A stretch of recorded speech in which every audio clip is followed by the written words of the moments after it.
Hello বন্ধুরা, সবাইকে অসংখ্য ধন্যবাদ যারা আজকে এই ভিডিওটা দেখছেন। আরও কিছু প্রশ্ন এবং সেগুলোর উত্তর। আসলে আমার খুব ইচ্ছা ছিল নিয়মিত ভিডিওগুলো তৈরি করা এবং আপডেট করা, কিন্তু আসলে নিজের ব্যস্ততা এবং অন্য অন্য বেশ কিছু কারণে নিয়মিত ভিডিও আপডেট করা হয় না।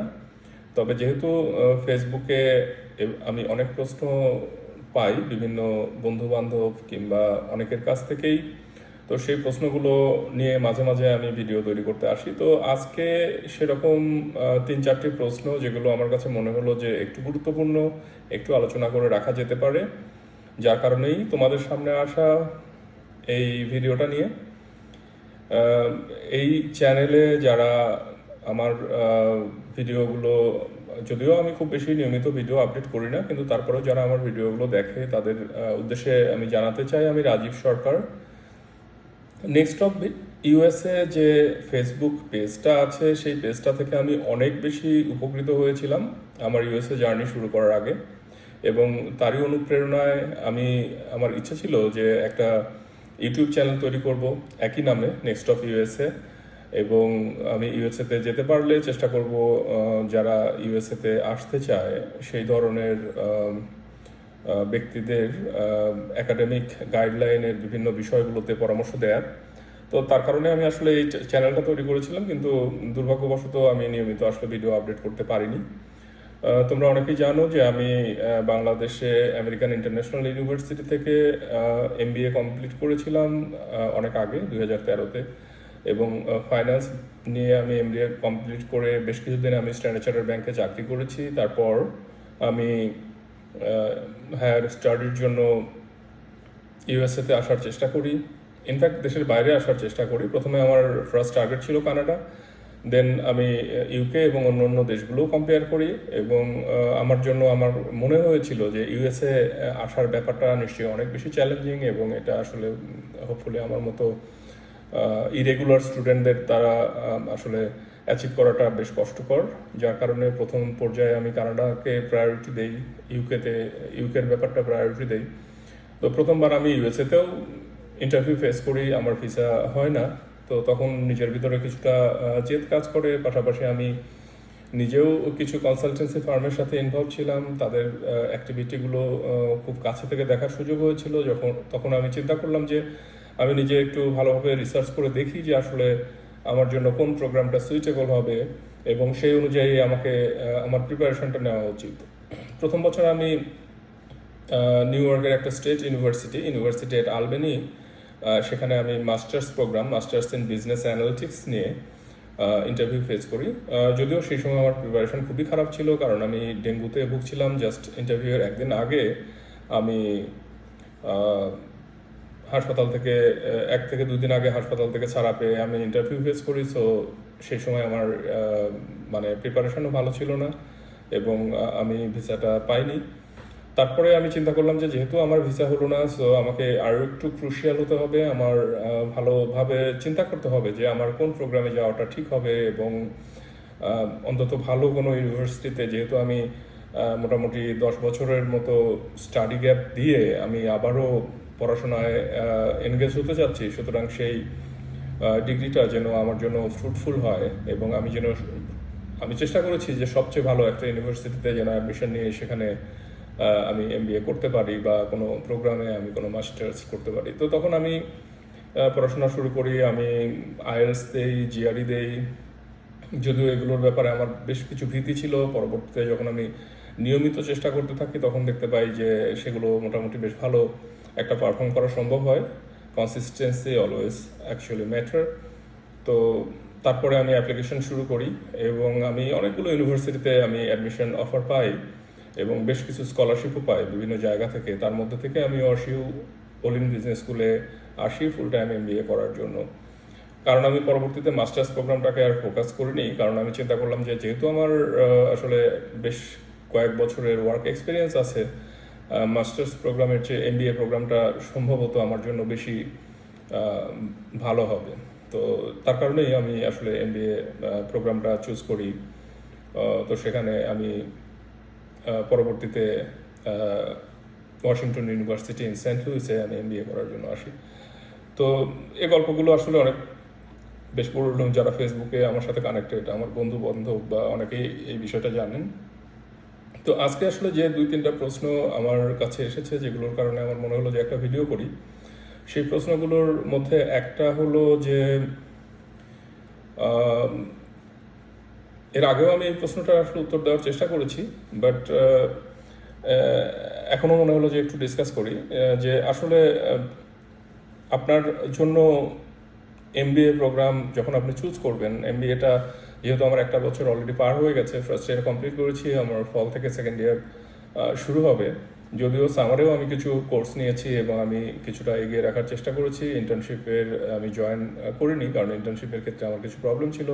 আমি অনেক শেষের দিকে বেশ কিছু অফার পাই, বাট বেশ কিছু মানে 2টা অফার পাই, বাট সেখানে আসলে আমার জয়েন করাটা খুব একটা মানে আমার ক্যারিয়ারের সাথে অ্যালাইন করানোর জন্য আমি আসলে জয়েন করিনি। রাদার আমি চিন্তা করি যে কিছু কোর্স আমি কমপ্লিট করি সামারে, যাতে করে আমার কোর্স লোডটা কিছু কমে যায় ফল এবং স্প্রিংয়ে, এবং আমি ওই সময় ফুল টাইম জবের বিষয়গুলোতে আমি বেশি কনসিস্টেন্ট থাকতে পারি, অনেক বেশি মনোযোগী হতে পারি। অ্যাট দ্য সেম টাইম আসলে সত্যি কথা বলতে, যেহেতু আমি জিম্যাট ক্লাব এবং অন্য অন্য কিছু কনসালটেন্সি ফার্মের সাথে ইনভলভ ছিলাম, সো মাঝখানে কিছু স্টুডেন্টকে মেন্টরিং করার সুযোগও আমি পাই এবং তাদেরকে আমি আলাদাভাবে মেন্টরিং করি। এবং আমি আনন্দিত যে এর মধ্যে থেকে ইন্ডিয়ার 4টা স্টুডেন্ট, যাদের আমি এসওপি রাইটিং থেকে শুরু করে অন্যান্য বিষয়গুলোতে আমি গাইড করেছিলাম, যদিও টোটাল স্টুডেন্ট ছিল 8-9 জন, তাদের মধ্যে ইন্ডিয়া এবং বাংলাদেশ মিলে। তো এর মধ্যে থেকে 4 জন স্টুডেন্টের ভিসা হয়, একজন জার্মানিতে ছিল, তারও ভিসা হয়। সো এগুলো সবই আসলে ইন্ডিয়ার কিছু কনসালটেন্সি ফার্মের থ্রুতে আমার এই মেন্টরিংয়ের কাজগুলো করা। এনিওয়ে, সো এখন যে প্রশ্নটা বেশি আসে, মানে বেশি গুরুত্বপূর্ণ আমার কাছে মনে হয়েছে যে MBA in Bangladesh and MBA in USA. What is the difference between those two types of MBA? Because I have experience in Bangladesh MBA, which is one of the top MBA in Bangladesh, AIUB, private ইউনিভার্সিটিগুলোর মোটামুটি 4-5টা university যেগুলো আছে, north south east west BRAC, AIUB, so মোটামুটি ভালোর ভিতরেই পড়ে, IB এর পড়ে। তো সেই MBA এর এক্সপিরিয়েন্স এবং ইউএসএর এক্সপিরিয়েন্স, এই দুটার ভিতরে তফাৎটা কি? ফার্স্ট যে বিষয়টা আমি এখানে উল্লেখ করতে চাই, প্রথম হচ্ছে costing. US MBA mainly top 30 বা বলতে চাই যে টপ 50 MBAও অনেক বেশি এক্সপেন্সিভ। যেমন আমাদের Washington University in Saint Louis, আমাদের MBA প্রোগ্রামে total 2 years tuition fee $143,000, sorry, $1,43,000, so which is very big amount of money. পাশাপাশি আপনার যেটা করতে হয়, আপনার লিভিং এক্সপেন্স আছে, এডিশনাল আরও কিছু খরচ হয়। আমরা যে কোহর্টে জয়েন করি, সেই কোহর্টে 106 জন টোটাল ছিল, 27টা দেশের রিপ্রেজেন্টেটিভ, যদিও সেখানে বাংলাদেশ থেকে আমি একমাত্র ব্যক্তি ছিলাম। সো আমাদের ওই বছরটায় আমাদের গ্লোবাল ইমার্শন ছিল টোটাল 30 days, যেখানে 15 দিন আমি স্পেনে কাটিয়েছি। যে কোনো বিজনেসকে গ্লোবাল স্কেলে সেটাকে প্রমোট করার ক্ষেত্রে কী ধরনের চ্যালেঞ্জেসগুলো আছে সেই বিষয়গুলো নিয়ে কাজ করার জন্য, এবং 15 দিন সিঙ্গাপুরে কাটিয়েছি, যেখানে আমরা অপারেশনাল চ্যালেঞ্জেসগুলো নিয়ে কাজ করার জন্য আসলে সেখানে অনেক প্রতিষ্ঠান আমরা ভিজিট করেছি এবং সেখান থেকে আমরা চেষ্টা করেছি যে সরাসরি দেখে সেই জায়গাগুলোতে থেকে ইনসাইট নেওয়ার জন্য। তো এই ধরনের অপরচুনিটিগুলো ভালো অনেক MBA প্রোগ্রামে আছে, যদিও এই বছরে আমাদের ওয়াশিউ গ্লোবাল ইমার্শন প্রোগ্রামটাকে ক্লোজ করেছে due to visa and other related challenges. So এটা একটা ইউনিক অপরচুনিটি ছিল আমার জন্য। আর পাশাপাশি আর একটা জিনিস, যে জিনিসটা বলতে চাই, আমি বাংলাদেশে যখন MBA করি, আমার কাছে মনে হয়েছে বেশিরভাগ educational materials and activity was focusing on theoretical part, অর্থাৎ আপনি থিওরিটিক্যাল বিষয়গুলোকে বেশি আপনি আসলে স্টাডি করার সুযোগ পাবেন বাংলাদেশে, অ্যাটলিস্ট AIUBর ওই সময়ের কথা আমি বলতে চাই। এখন আমি জানি না তাদের আসলে কোর্স কারিকুলাম বা অন্যান্য বিষয়গুলো কতটুকু চেঞ্জ করেছে বা করেনি, বাট আমেরিকার ক্ষেত্রে বিষয়গুলো একটু ভিন্ন। মেইনলি আমাদের ইউনিভার্সিটি, এরা হলো ম্যাক্সিমাম আমাদের স্টাডি ম্যাটেরিয়ালগুলো Harvard, MIT, Stanford, London business school. আমাদের নিজেদেরও কিছু কেস স্টাডি আছে, এগুলো কেস স্টাডি বেস আপনার। এই কারণে এখানে এনগেজমেন্ট অনেক বেশি থাকে, আপনাকে প্রচুর পড়তে হয়। জিনিসগুলো অনেক বেশি কঠিন না, কিন্তু আপনার প্রচুর এনগেজ থাকতে হয়, কারণ এক একটা case 25 page, 30 page with long, I mean, and a lot of data inside those cases, mainly financial data, তাদের পারফরমেন্স রিলেটেড ডাটা, এভরিথিং সেখানে উল্লেখ করা থাকে, এবং আপনাকে সেই কেসগুলো পড়তে হয় এবং পড়ে যেতে হয় আগে ক্লাসে। সেই কেসগুলো নিয়ে ডিসকাশন হয়, এবং মোস্ট অফ দ্য কেসেস প্রফেসররা কোল্ড কলিং করে, আই মিন তারা কোল্ড কলিং করে, আই মিন স্টুডেন্টদেরকে বাই নেমে হয়তো জিজ্ঞেস করে যে কেন আসলে তোমার মনে হচ্ছে যে এই ধরনের সিদ্ধান্ত কোম্পানির এখন নেওয়া উচিত, সেটার পিছনে আর্গুমেন্ট দাও। তো ওই ধরনের জায়গাগুলোতে আপনি যদি আসলে কেসগুলো ঠিকমতো পড়ে না যান এবং ঠিকমতো প্রিপারেশন না নেন, তাহলে আসলে ক্লাসে আপনার ক্লাস ভর্তি স্টুডেন্টদের ভিতরে এটা অনেক সময় একটু এমব্রাসিং একটা সিচুয়েশন তৈরি করে। দ্যাটস ওয়াই আপনাকে এনগেজ থাকতে হয় অনেক বেশি, সো আপনাকে পড়তে হবে অনেক বেশি। এটা একটু একটা বিষয়। চ্যালেঞ্জিং কোর্সও আছে কিছু কিছু, কারণ আমি যখন AIUB-তে MBA করি ফাইন্যান্স নিয়ে, তখন সেখানে যে পড়াশোনাগুলো ছিল, আমি দোষ দিতে চাই না, definitely that was my first business education. But আমি যে জিনিসটা বলতে চাই যে AIUB-র ওই অ্যাকাডেমিক রিগোরাসনেসটা ছিল টাইপ অফ সার্ফেস লেভেলের, আমি বলতে চাই। কারণ হচ্ছে ফাইন্যান্সে আমি কর্পোরেট ফাইন্যান্স ছিল আমার, এবং অন্য যে কোর্সগুলো ছিল micro economics, macro economics, maximum সেগুলো ছিল অনেকটা সার্ফেস লেভেলের। বাট এখানে সেই কোর্সগুলো অনেক বেশি ইনডেপথ। ইকোনমিক্সে আমাদের গেম থিওরি পড়তে হচ্ছে বা পড়তে হয়েছে, যেটা দেখা যাচ্ছে যে অনেক ভাস্ট একটা বিষয়, যেটার উপরে ভিত্তি করে বিভিন্ন কোম্পানিগুলো বিভিন্ন সিদ্ধান্ত নেয়, এবং সেগুলোর total implications in practical business life. ফাইন্যান্সের কথা যদি আমি বলতে চাই, ভ্যালুয়েশন, মার্জান অ্যান্ড অ্যাকুইজিশন, সেখানে বিভিন্ন ধরনের LBO মডেল এবং অন্য অনেক রকমের আসলে থিওরি অ্যান্ড কনসেপ্টগুলো আসলে পড়তে হয়। এবং সবচেয়ে বড় বিউটি এখানে যেটা আমি বলতে চাই, উল্লেখ করতে চাই, যে আপনার একটা কনসেপ্ট পড়ার পরে সেই কনসেপ্টটার উপরে, মানে মেইন কনসেপ্টের উপরে একটা কেস স্টাডি থাকে, যে সেই কনসেপ্টের আলোকে ওই কেসটাকে ডিসকাস করা ক্লাসে, যাতে করে ওই বিষয় সম্বন্ধে কম্পারেটিভলি হাই একটা আন্ডারস্ট্যান্ডিং তৈরি হয় স্টুডেন্টদের। তো এটা জিনিসটা আসলে খুব ভালো একটা আমার কাছে বিষয় মনে হয়েছে। আর একটা যে প্রশ্নটা বললাম, এক্সপেন্সের বিষয়টা আমি বললাম, এখানে বেশিরভাগ প্রফেসরগুলো অনেক বেশি আসলে আই মিন অ্যাকাডেমিক্যালি তারা আসলে রিসার্চ এবং নিজেদের মানে রিসার্চ রিলেটেড বিষয়গুলো আসলে ক্লাসে প্রেজেন্ট করতে তারা বেশি পছন্দ করে কেস স্টাডিগুলোতে, এবং তাদের ইনসাইট এবং স্টুডেন্টদেরকে খুব বেশি তারা মানে প্রায়োরিটি দেয়, তাদের মতামতগুলোকে তারা আসলে অনেক বেশি প্রায়োরিটি দেয় ক্লাস ডিসকাশনের ক্ষেত্রে। তো এটাও আমার কাছে অনেক ভালো একটা বিষয় মনে হয়েছে। আর একটা প্রশ্ন যেটা আমি বেশ কয়েকবার পেয়েছি যে ভাইয়া আসলে ইউএসএতে এত কস্টলি MBA কিভাবে আসলে এটা মানে আপনার জন্য বা যে কোনো স্টুডেন্টের জন্য এটা আসলে ফাইন্যান্সিয়ালি বেনিফিশিয়াল হতে পারে। এটা আসলে খুবই চ্যালেঞ্জিং এবং খুব কঠিন একটা কোশ্চেন, কারণ ইউএসের জব মার্কেটটা হলো এমন একটা মার্কেট যেটা অনেক বেশি sensitive rather than Bangladesh and other part of the world. Because এখানে যে জিনিসটা হয় সেটা হলো যে প্রচুর পরিমাণে ইনফরমেশনের উপরে এবং গভর্নমেন্টের নানা রকমের পলিসির উপরে জব মার্কেটটা সাংঘাতিক রকমের ফ্ল্যাকচুয়েট করে।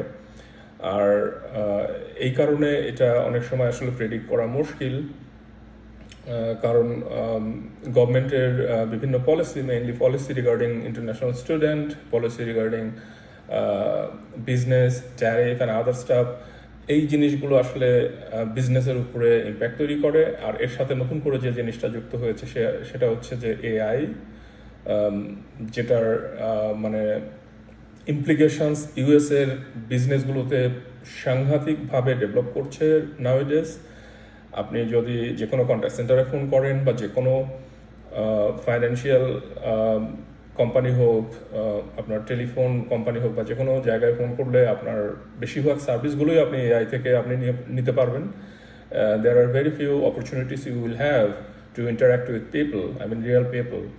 So এটা একটা ইম্পর্টেন্ট বিষয় যে এইগুলোর কারণে জব মার্কেটটা অনেক বেশি চ্যালেঞ্জের মুখে আছে এখন।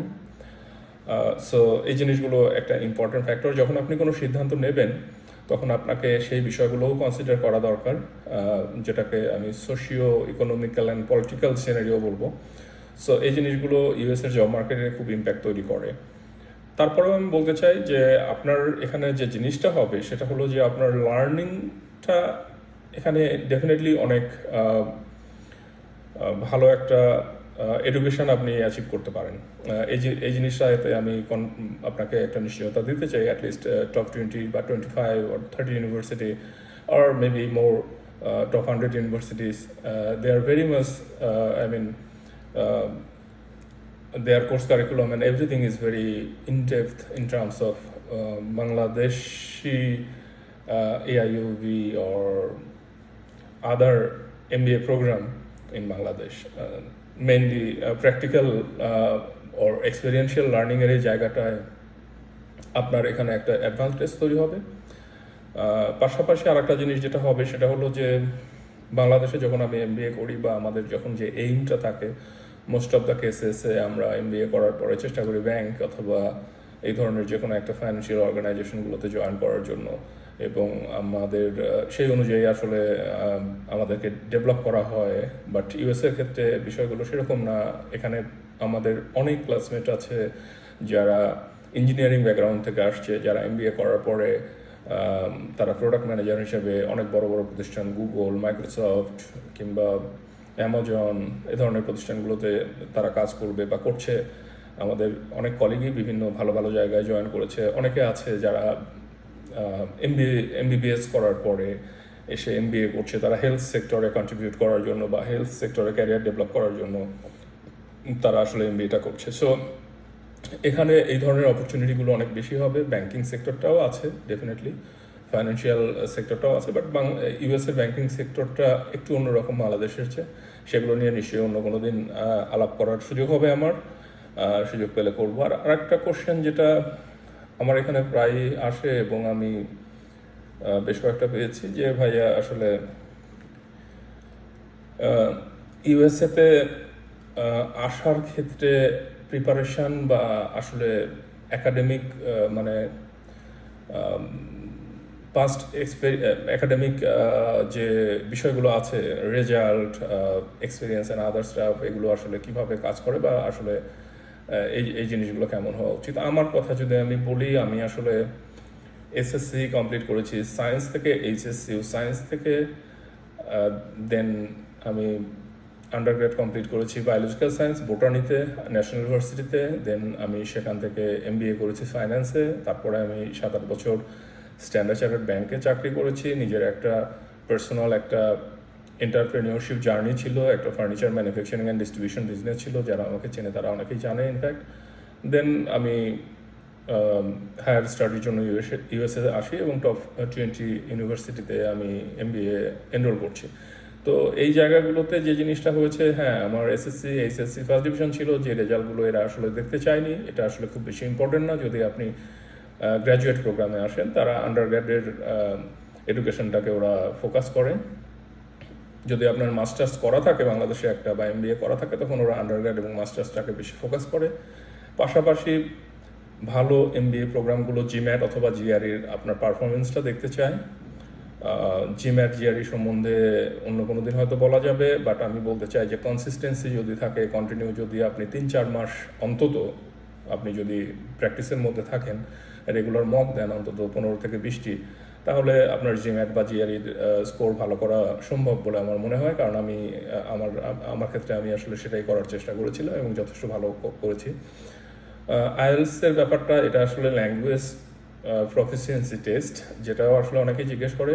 আইএলসটা কিন্তু আপনার একাডেমিক অ্যাচিভমেন্টের সাথে রিলেট করা যাবে না, কারণ আইএলসে আপনি ভালো করলে যে জিনিসটা হয় সেটা হলো যে আপনার এখানে যেহেতু প্রচুর পড়তে হয় আপনার, সেই ক্ষেত্রে আপনি একটা অ্যাডভান্টেজ পাবেন। এবং টিচারদের কথা আসলে বুঝতে সমস্যা হয় না, টিচারদের লেকচারগুলো বোঝা যায়, কিন্তু সমস্যা হয় হলো যখন আপনি এখানকার লোকাল স্টুডেন্ট বা লোকাল কোনো ব্যক্তিদের সাথে ইন্টারাক্ট করবেন, কারণ তাদের কমিউনিকেশন স্টাইলটা আসলে টোটালি ডিফারেন্ট দেন টিচার। বা টিচারেরা আসলে ইন্টারন্যাশনাল স্টুডেন্ট যেহেতু থাকে ক্লাস, সুতরাং তারা সেই জিনিসটাকে মাথায় রেখেই তারা আসলে তাদের লেকচার বা তারা সেভাবে আসলে প্রেজেন্টেশনগুলো নিয়ে আসে সামনে।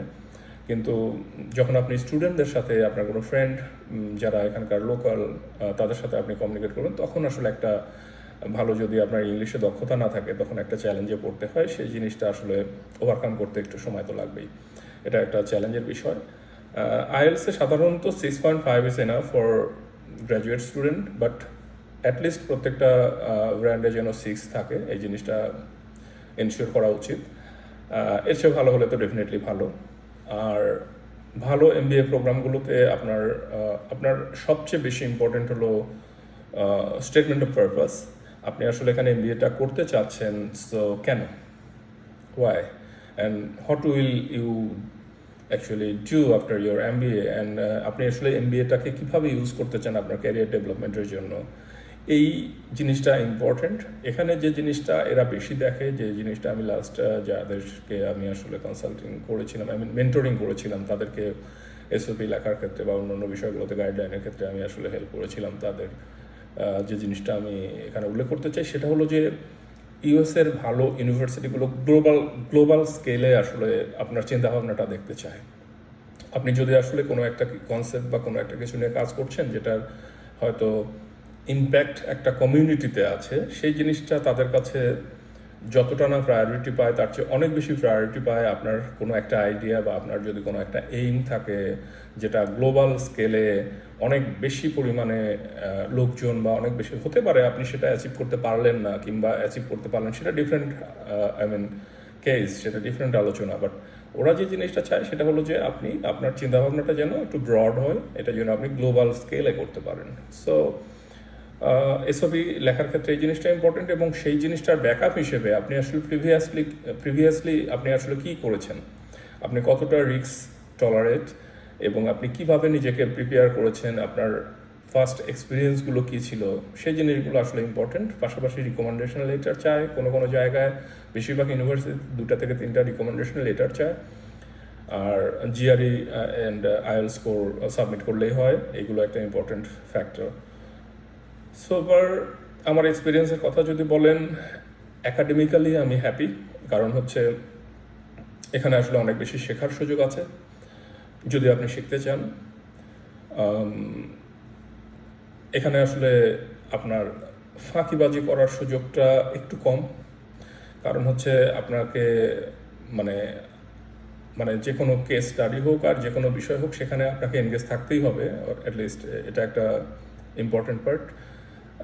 আমার মনে হয়েছে যে এটা খুবই ইম্পর্টেন্ট, যে এই জিনিসটা একটা ব্যাপার। আর একটা জিনিস ব্যাপার সেটা হলো যে এখানে আপনি ডাইভার্স পিপল আপনার ক্লাসে থাকবে, তাদের সাথে মিশলে আপনার তাদের কালচার, তাদের অ্যাক্টিভিটি, তাদের সাথে একটা ফ্রেন্ডশিপ এবং নেটওয়ার্কিং, এই জিনিসটা হোপফুলি ইন ফিউচারে আপনার কাজে লাগবে। কারণ যদি আপনি ইউএস বা আপনি একটা অন্য ইউরোপ বা অন্য যে কোনো জায়গায় চাকরি বাকরি বা যে কোনো কিছু করতে চান, ভালো একটা ইনস্টিটিউটে পড়লে দেখা যায় যে তাদের অ্যালুমনি নেটওয়ার্কটা অনেক বেশি স্ট্রং থাকে, এবং পরবর্তীতে আপনার জব সার্চ করা কিংবা যে কোনো ক্ষেত্রে অনেক হেল্প পাওয়া যায়। যদিও আমার ইন্টার্নশিপের ক্ষেত্রেও আমি আসলে অনেক অ্যালুমনাই যারা ছিলেন তাদেরকে আমি রিচ আউট করি এবং তাদের গাইডলাইন নিয়েছিলাম, বাট আমার আসলে পার্সোনাল কিছু প্রবলেম ছিল।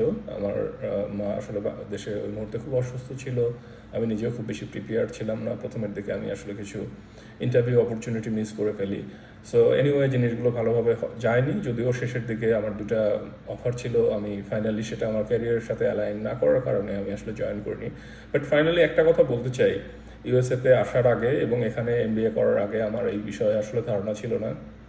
ট্রাস্ট মি, বেশিরভাগ ক্ষেত্রে আমরা যেটা চিন্তা করি বাংলাদেশ থেকে যে কোনো রকমে বাংলাদেশ থেকে আমেরিকায় যে কোনো একটা কিছু পড়া। বাট বিশ্বাস করেন এখানে আমার আসার পরে এত ভালো ভালো ব্যক্তিদের সাথে পরিচয় হয়েছে যারা বাংলাদেশ থেকে এসে অনেক ভালো কিছু করছে এখানে। আপনার খুব ভালো লাগবে যদি আপনি আসলে এই ধরনের ব্যক্তিদের সাথে, তানভীর ভাই, শাহরিয়ার ভাই, সিয়াম ভাই, রাকিব ভাই থেকে শুরু করে অনেক মানে হাইলি এডুকেটেড পারসন, এবং তারা professionally very much successful in USA in different area, Microsoft, Google, Amazon, হার্ভার্ডে পড়ছে আছে এরকম অনেকে। তারপরে হলো অন্য ভালো ইউনিভার্সিটিগুলোতে তারা এমবিএ করেছে কিংবা কেউ পিএইচডি করেছে, করার পরে তারা এখানে বিভিন্ন ভালো ক্যারিয়ার আছে। এই বিষয় সম্বন্ধে আসলে আমার এত বেশি ছিল না।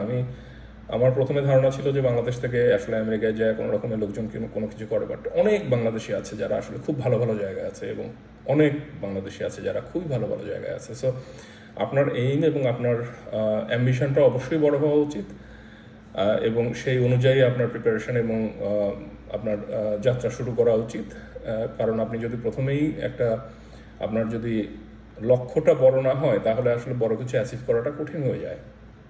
সো আমি গাইড করব আপনারা বা তোমরা যারা আসলে আমেরিকা বা হায়ার স্টাডির জন্য দেশের বাইরে আসতে চাও, তোমাদের সবার উচিত প্রথমেই অন্তত ভালো একটা লক্ষ্য নির্ধারণ করা এবং সেই অনুযায়ী প্রিপারেশন নেওয়া। আপনি বা তুমি যাই বললেন কেন, যারা আসলে জার্নিটা শুরু করলে যখন মানে জার্নির ভিতরে আসা যায় তখন আসলে বিভিন্ন ধরনের অপশন তৈরি হয়। ফাইন্যান্সিয়াল ক্ষেত্রেও দেখা যাচ্ছে কোনো না কোনো একটা অপশন তৈরি করা যায়।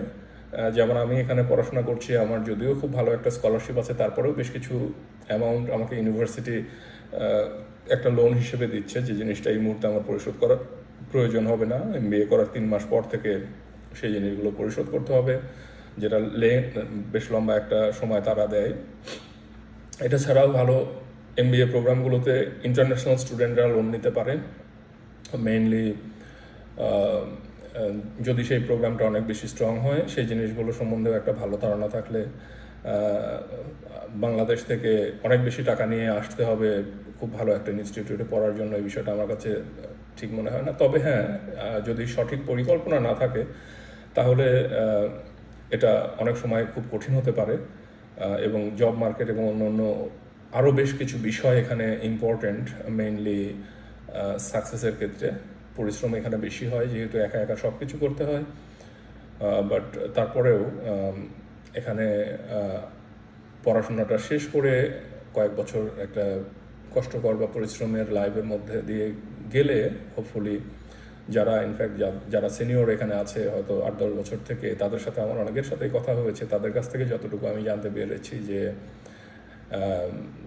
অ্যাটলিস্ট 2-3 বছর 4 বছর একটা মানে পড়াশোনা ভালোভাবে শেষ করে যদি পরিশ্রম করে ভালো করার চেষ্টা করা যায়। আমেরিকার সিস্টেমটা এরকম যে সেখানে আসলে পরিশ্রম করলে এবং যারা ভালো করার চেষ্টা করে তারা আসলে বেশিরভাগ ক্ষেত্রেই তাদের পরিশ্রমের একটা ভালো মূল্যায়ন পায়। তো এটা একটা ভালো বিষয়। আমি তাদের এক্সপিরিয়েন্সের কথা বলছি, যেহেতু আমি এখনও সেই পর্যায়ে যাইনি।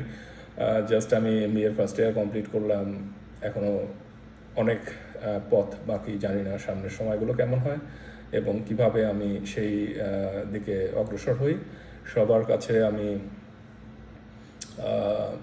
দোয়া এবং ভালোবাসা প্রত্যাশা করি। পাশাপাশি যে কোনো বিষয়ে পরামর্শ বা মেইনলি হায়ার স্টাডির ক্ষেত্রে আমেরিকাতে যদি কোনো পরামর্শ পাওয়ার বা কোনো কিছুর জানার প্রয়োজন থাকে, আমার ফেসবুকে রিচ আউট করা যেতে পারে, অথবা ইউটিউবে, যদিও আমি খুব রেগুলার না, তারপরেও আমাকে ইউটিউবেও টেক্সট করলে আমি হয়তো চেষ্টা করব, বা ফেসবুকে যদি টেক্সট করলে আমি চেষ্টা করব সেই বিষয়গুলো পরবর্তীতে ভিডিওতে অথবা সরাসরি তাদেরকে উত্তর দেওয়ার জন্য। সবাইকে অসংখ্য ধন্যবাদ অনেক লম্বা একটা ভিডিও দেখার জন্য, যেহেতু আমি আসলে নিয়মিত ভিডিও তৈরি করি না।